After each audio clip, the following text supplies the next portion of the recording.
আজকাল ছাত্ররা বা তাদের ঢং কি চুল দিয়ে কাটিং চারিপাশে ছোট রেখে সামনে অনেক বড় রাখে। পরা না পারলে কি হইব, কিন্তু চুলের কাটিংটা সুন্দর রাখতে চেষ্টা করে। পরা সুন্দর না হলে কি হবে? তো তাই আজকে সকালবেলা অনেকেই পরা পারে নাই, তাই পরে মাথার টুপি খুলে দেখলাম চারিপাশ ছোট, সামনে অনেক বড়।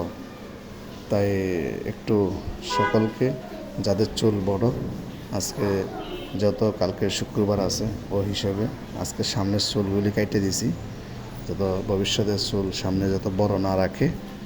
শুক্রবারে মাথার চুল ছড়াইবে, হাতের নখ ছোটো করবে।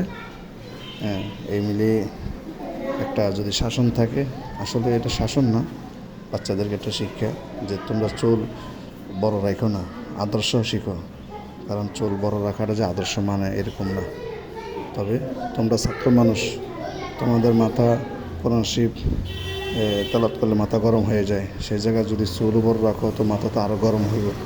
তাই আমরা প্রতিটা ছাত্রদেরকে এক সমান যাতে চুল থাকে, সামনে পিছ এক সমান থাকলে দেখতে সুন্দর দেখা যায়। আর এছাড়া একটা মাথার ব্রেনের জন্য সমস্যা না হয়, আর মাথা সবসময় ঠান্ডা থাকবে। সেও